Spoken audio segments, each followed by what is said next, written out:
Is this the dagger?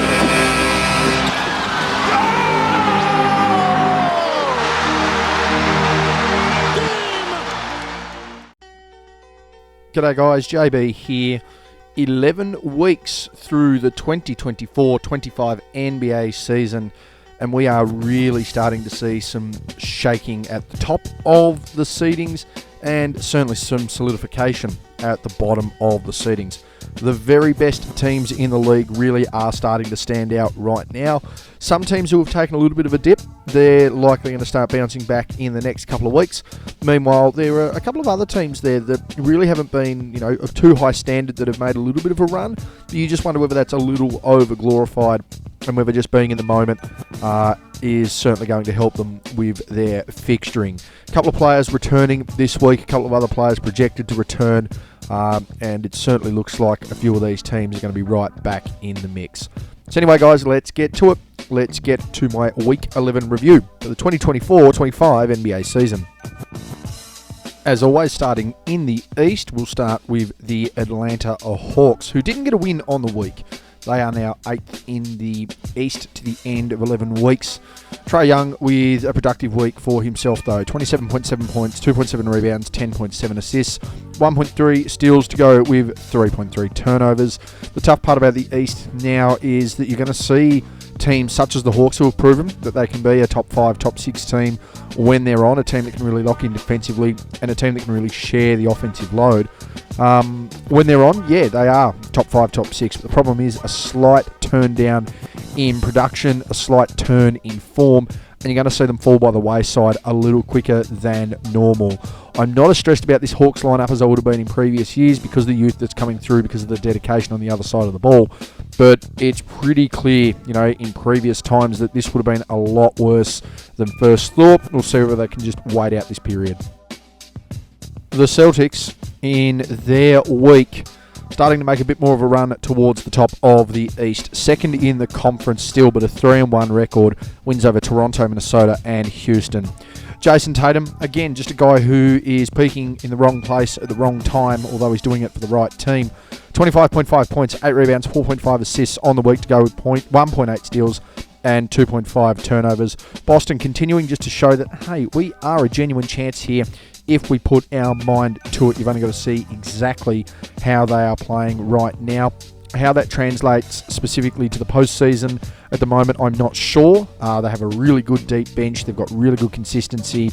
They haven't really faltered much compared to last year, but there are a couple of movers and shakers there in the Eastern Conference right now, Cleveland in particular. So hopefully they can get it together. They can keep consistent and peak at the right times, but they are playing some good basketball here at the start of 2025. The Brooklyn Nets managed to get one win on the board this week, but they are still bottoming out and not going anywhere fast anytime soon. The 1-3 record, they are 12th in the conference now. Looks like they're going to try and move a few pieces, potentially try and gain a couple of pieces just to make things interesting there. Got the win against Milwaukee. Keon Johnson continues to be a strong point for them. 13.3 points, 5.5 rebounds, 3.5 assists to go with 1.5 steals and 0.3 blocks a game. Kind of interesting for Brooklyn right now because they've had a couple of pieces returned to them. They've had a couple of guys try and step up and step out. It just hasn't worked for them. And they have some peculiar contracts there and some peculiar interests as far as players and performance. I don't exactly know what it means for them. It certainly means they're not going to compete this year.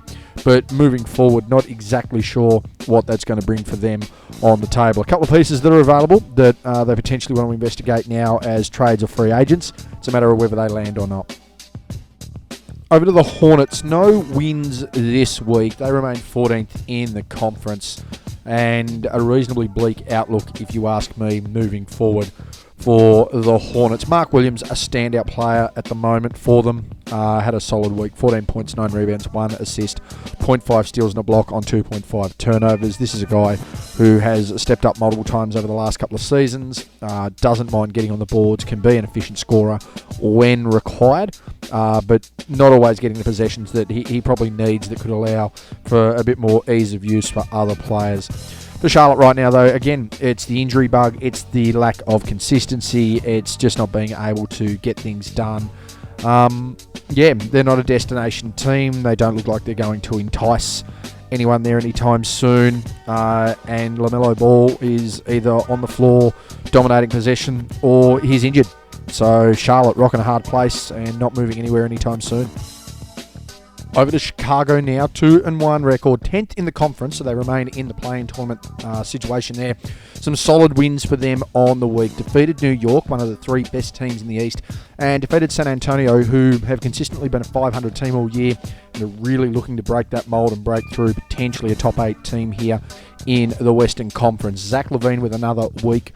And he's really probably starting to push towards All-Star selection as well. He's had a nice start to the season. 33.3 points, 5 rebounds, 6 assists on the week to go, 1.3 steals and 0.3 blocks on 2.3 turnovers. Haven't heard much more news in relation to exactly what is going to happen here with LaVine with a trade period there, along with Williams and Vucevic. A lot of conversations around trades right now. Not sure exactly how or what is going to happen. But if he's going to keep playing like this, his stock's going to rise and the Bulls might get a little bit more back for it. Nice week for the Bulls, though. We'll see whether they can keep that consistency through January. Over to the Cavs. 3-0 record. One of the 2 best teams in the league. One of the first teams to 30 wins on the season. Undefeated record this week. 3-0. And they are really setting themselves up to, at worst, have an extended 6-7 game series in the Eastern Conference Finals for 2025. Massive week there as well. Evan Mobley just continues to step up, continues to step out. Has been a good player for quite some time now, but of course no one pays too much attention to Cleveland if you're not talking about what LeBron James had previously done with the side, but that has certainly swung this year and this particular week for Mobley. Nice standout as well. 23.7 points, 7 rebounds, 2 assists, 0.7 steals, 1.7 blocks on 1 turnover. Going to be interesting to see how the Cavs continue to push forward. You just hope the injury bug doesn't bite them, because that could very well swing their season in a big way. Moving from one rival in the Eastern Conference to another, and that is the Detroit Pistons, who have gone from essentially a rebuilding team, the worst team last year in basketball, a rebuilding team somewhat this year, to, hey, we're a genuine playing team, to, hey, we could very well crack into the top 6 if things fall our way. Massive turnaround here with the Pistons. 4-0 record, 7th in the Eastern Conference to the end of week 11. Undefeated on the week, as you can see. Big week from Cade Cunningham as well, who is really pushing things for me, not only as an all-star, but as a potential all-NBA and top 10 MVP conversation style of player this year. Cade Cunningham, 27.3 points, 6.3 rebounds, 8 assists, 1.3 steals, 0.5 blocks on 3.5 turnovers. The big killer for Detroit is going to be the fact that Jaden Ivey has gone down with an injury, and Jaden Ivey could be out longer than anyone expects. That could be the turning point for the Pistons this season. The Indiana Pacers, another team that have also had a resurgence over in the Eastern Conference, and they've got a guy playing for them right now who's had a bit of a ball out over the last month or so, and for me started to rise back up the ranks in his own conference, and certainly in the minds of those observing the game. 6th in the conference for the Pacers on the week, defeated Miami, Phoenix and Brooklyn. That man there on screen, Tyrese Halliburton, yeah, he's not performing where he was last year and certainly pre-injury the year before, but he's still starting to have a bit more of an impact here, and because of that impact, the Pacers are actually playing better basketball. 23.8 points, 4.8 rebounds, 9.5 assists to go, 1.5 steals and 1.3 blocks on just 1 turnover. Had another 30 and 15 assist game, 30.15 assist game with or 1 or no turnovers during this week. That really does help his efficiency and his numbers there, but there's no doubt about it. The Pacers starting to find their feet, looking to lock in as a top 6 team. That core of the Eastern Conference is becoming an absolute dogfight heading to the All-Star break. Heading over to the Heat, and I think it is fair to say that the proverbial fan on the roof has been turned on, and whatever bucket of excrement was lying around has been thrown in the air and is about to make contact. A 1-3 record on the week, 9th in the conference, got a win over New Orleans. Tyler Hero, best player on the week, 22.5 points, 3.8 rebounds, 4.3 assists, 0.8 steals on 2.3 turnovers. But Jimmy Butler's all but out. Requested a trade, demanded a trade, given a 7-game suspension by the team, and now they are actively shopping him away. The only problem is there's only 2 or 3 teams that want him, and the question is, if you are a team that wants him, Do you really want to engage in a guy that could be very bad for your chemistry? Now, it could be a turning point for Jimmy. There's no doubt about that. He could very well be a player who decides that, yep, now I'm in a better situation, I'm going to be of a better frame of mind. But I would not want anything toxic in a culture, particularly if the team's a contender. Over to Milwaukee, who now sit 5th in the conference. They've somewhat solidified their position in the East right now. There are just a few different wavelengths that they're probably going to have to ride out in order to try and get some form of result or to try and improve the situation, because there's rumblings that Orlando are about to get one of their 2 key players back, and the top 3 of the Knicks, the Celtics and the Cavs are going to be very tough to catch with the way they have started. But a nice week for Milwaukee. Defeated Indiana and Toronto. Giannis continuing to have a nice, solid season, continuing to be a leading contender for the scoring title. And you would have to assume one of the leading contenders, not only for the MVP race, but certainly all NBA selection on both ends of the floor once again. 24.8 points, 12 rebounds, 6.8 assists to go with 1.3 steals and 1.3 blocks on the week. As I said, Milwaukee just in this really tough space right now where they're not able to break much more ground in comparison to their opponents. Going to have to do something seriously significant to try and break that mould. The New York Knicks still remain top 3 in the Eastern Conference. A 1-3 record on the week. Got a win over Utah. Again, not really a bragging point there for the Knicks. As good as a 0-4 week for them. Mikal Bridges, a consistent performance for him over the last few weeks and certainly the last month and a bit, really coming into his own as a member of this Knicks team. 23.3 points, 3 rebounds, 1.3 assists, 0.3 steals and 0.8 blocks and 1.3 turnovers. Sort of understand the lull that they're going through at the moment. Obviously, you're going to get a lot of production out of Jalen Brunson. You're going to get a hell of a lot of production out of a Karl-Anthony Towns. They're your 2 all-star players on this team. But the real question now is, how do your role players step up when these guys aren't necessarily firing on all cylinders? Bridges shown that he can do it.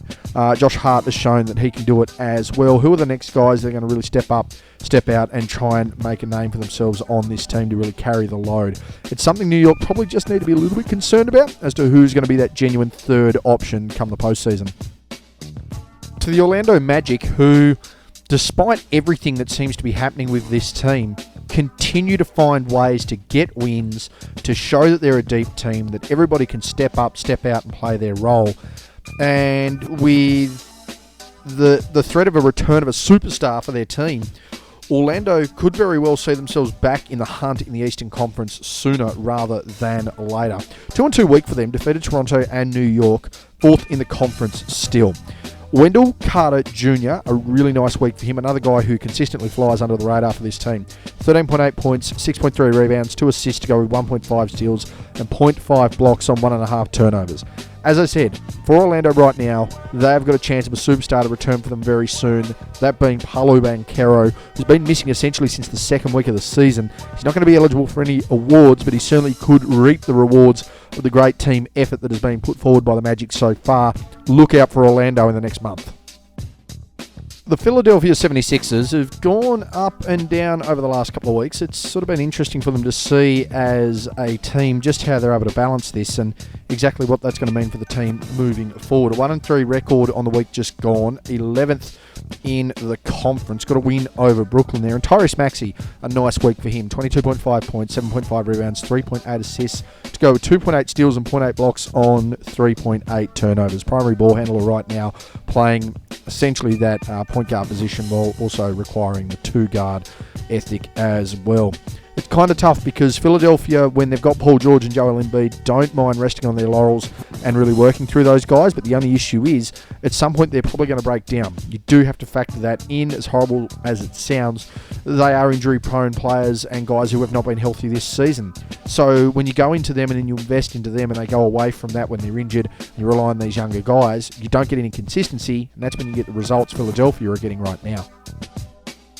The Raptors continue to sort of wade around in mediocrity at the moment.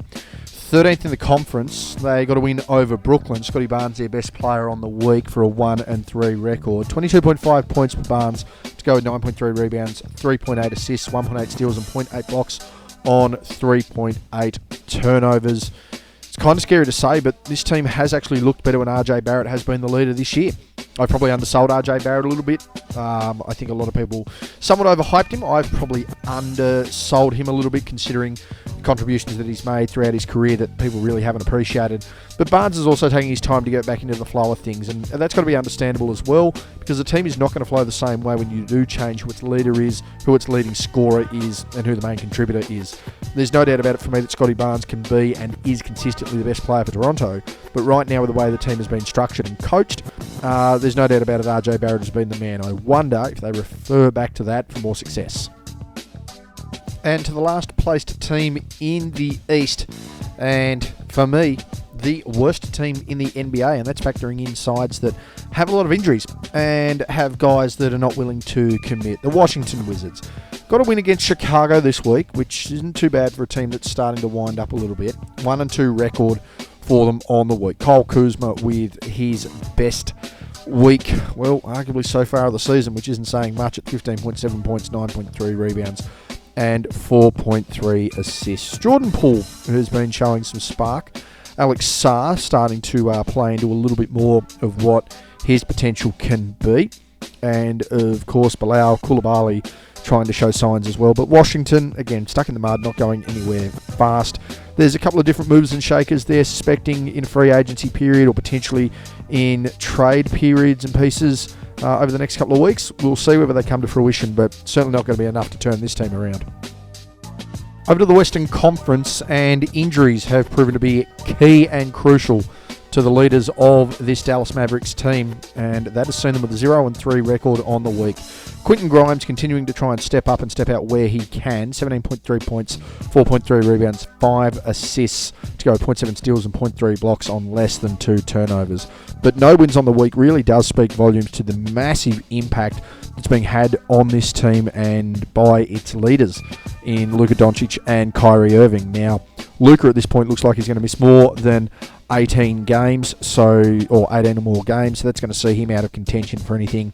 And depending on Kyrie Irving and his absences, that could see some interesting results for the Mavs. They're now 6th in the conference and flirting with the borderline of being a play-in team, having been an NBA Finals team last year and looking like they were going to bolster up the standings at one point.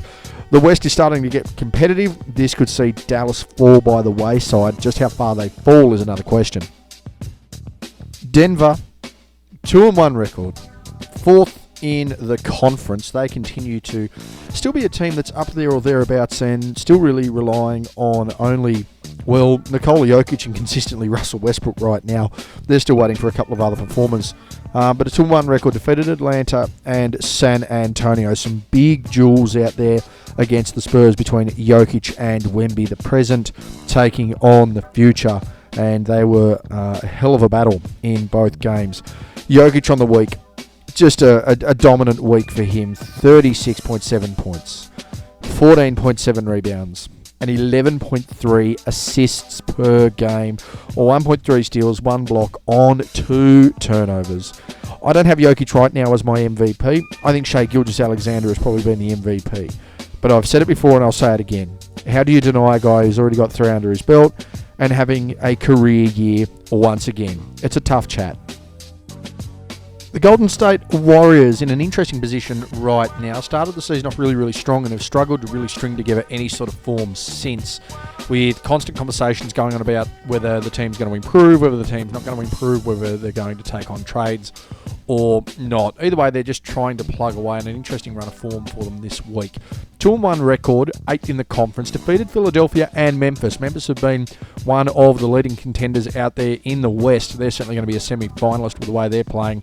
And Philadelphia up and down depending on who's in the lineup and who they're playing through. Jonathan Kuminga with another solid week. 16.5 points, 3.5 rebounds, 3.5 assists to go, 0.5 steals, and 2.5 turnovers.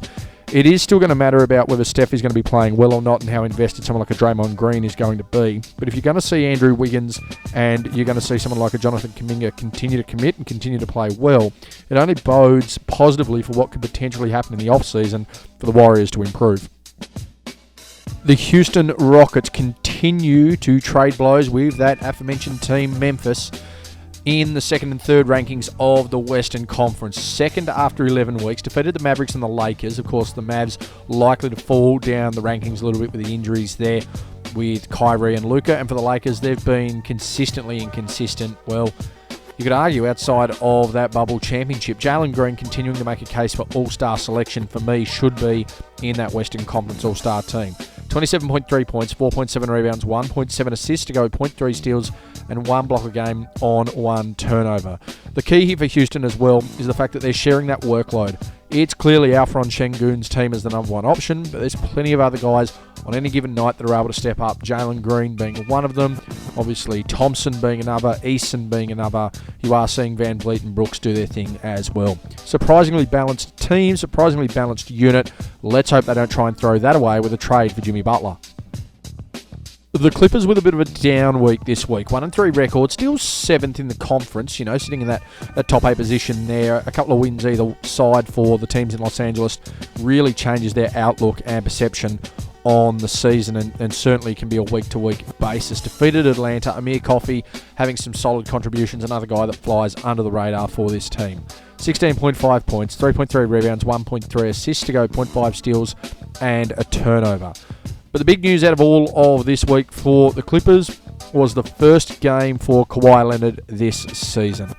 Really, really interesting to see how Kawhi is going to continue to perform throughout the year, how regularly he's going to be available, and just when he does hit his stride, how he fits into the shuffle here. I mean, Norman Powell, an all-star player this year, someone like a Zubac's borderline all-star, and he's been really consistent. Probably he's having his best year, along with the James Harden.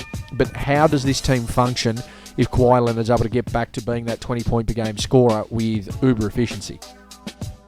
Moving to the other team in LA, and as we talked about, a couple of wins here or there for either side right now, particularly with how close the respective conferences are, is going to see a fluctuation in form. And that's exactly what's happening for the Lakers. I don't think they've really been a top 5, top 6 team this year outside of a couple of weeks. But with the way other teams are performing, you've got to ride the wave, and that's exactly what they're doing. 5th in the conference, a 2-2 record on the week. Defeated Portland and Atlanta. Of course, Atlanta has been performing reasonable this year, and Portland at times have been certainly lacking. There's no doubt about it. LeBron James, for me, finally back into all-star contention. I think he's had a better run over the last month than he certainly did at the start of the year, and I think that has put him back into all-star contention. 28, 5.8, and 8 for the King. 0.3 steals, 0.3 blocks on 2.8 turnovers. It's probably a controversial take, or certainly not a popular take, to suggest LeBron James may not have been an all-star to start the year. But it's pretty clear that this team's been Anthony Davis's this year. LeBron's contributions, though, certainly can't go understated. It's been a big reason the Lakers have stayed within that 8th seed. Speaking of contributions that keep their team in contention, as I mentioned with Houston, Memphis are fighting well and truly between that 2nd and 3rd seed right now.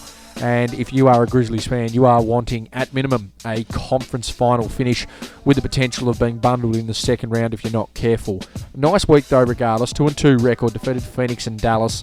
That probably does speak a couple of volumes, though, considering the inconsistency and the conversation around Phoenix and the injuries with Dallas. Jaren Jackson Jr. continuing to put on a show and show why he's one of the elite defenders, one of the elite two-way players in this league. A good week, 31 points, 10 rebounds, 4 assists, and that's across 4 games. 1.8 steals, 1 block to go with 3.8 turnovers. He's been a high usage user. He's ambidextrous. He plays both sides of the ball. You couldn't want much more. The question is, though, exactly what are Memphis going to do with the potential of a Jimmy Butler trade? He has been one of the players, and they have been one of the destinations in conversation, but do you really need that kind of chemistry and that kind of culture with what you've just rebuilt? Over to Minnesota, who are going through an interesting stretch at the moment. They're 9th in the conference, a 1-3 record, defeated the Clippers. Anthony Edwards has somewhat had a rocket put up him by many observers around the league. 31.3 points, 6 rebounds, 4.5 assists a game, to go with 0.3 steals and 0.3 blocks on 3.3 turnovers. There's no doubt about it, Anthony Edwards' game has slightly changed this year. He's been more of a perimeter player, he's been more of a shooter, hasn't looked to get inside so much, and a big part of that is the fact that it's a lot more crowded inside. He's not going to be able to make it inside as much. That has been in big part because of how Julius Randle plays.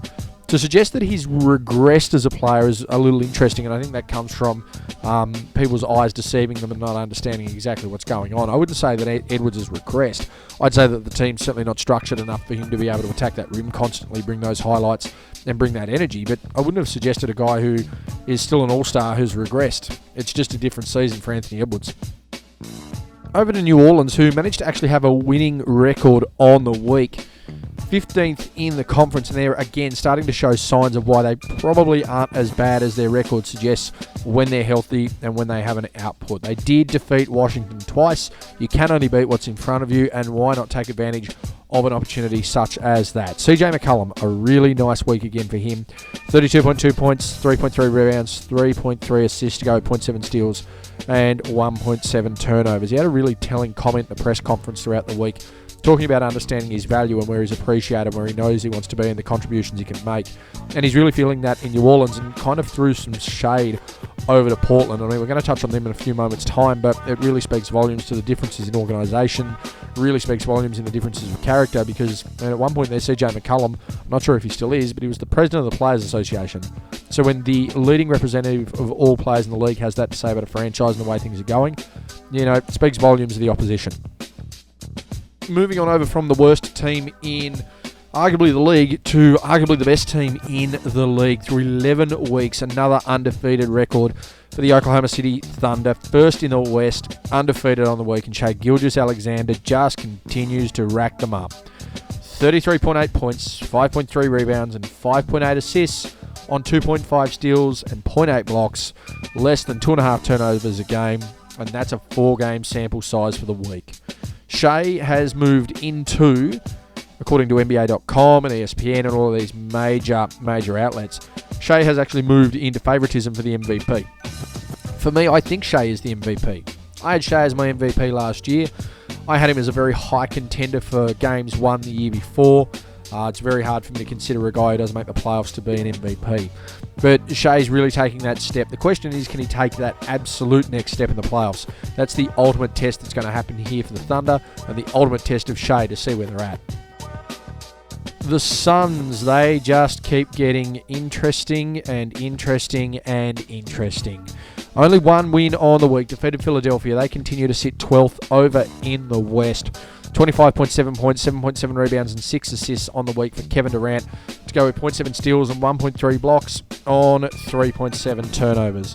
The major talking point right now is that Jusuf Nurkic and Bradley Beal have been benched. They have been put on the floor, sat on the stool, and told to mind their own business and wait for things to unfold. Many are suggesting that that is simply a ploy for Bradley Beal to waive his trade clause to be able to bring in a Jimmy Butler.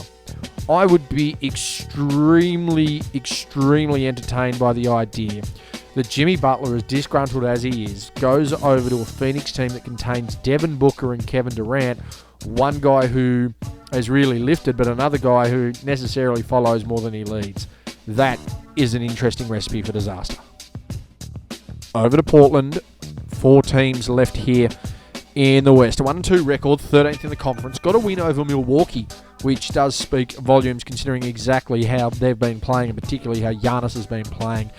Anthony Simons continues to be the standout for them. 29 points, 2.7 rebounds, 7.3 assists to go with 0.7 steals and 4 turnovers. It really does beg belief, though, that the number one talking point for this team this week has simply been the fact that CJ McCollum calls them out based on how much more comfortable he is sitting in New Orleans right now, knowing that the team's not going anywhere, knowing that they're injured, knowing that players want out, and he thoroughly enjoys the scenario more than he enjoyed it with the Blazers. Now, they're saying that the Blazers need to do something to make a move to try and get a contender out of them. They're also saying they need to move guys onto championship contendership. But based on how this franchise works, they're certainly not for themselves, and they are certainly not for their players. And the Sacramento Kings, well, they've gone from disgusting to playing well, but I would still call them disgraceful. 11th in the West, they've got a 4-0 record, undefeated on the week. Malik Monk, their leading player there, which says a lot because they had 4 guys essentially averaging 20 points a game. 25, 3, and 7.5 for Malik Monk there. 2 steals, 0.3 blocks on 2.3 turnovers.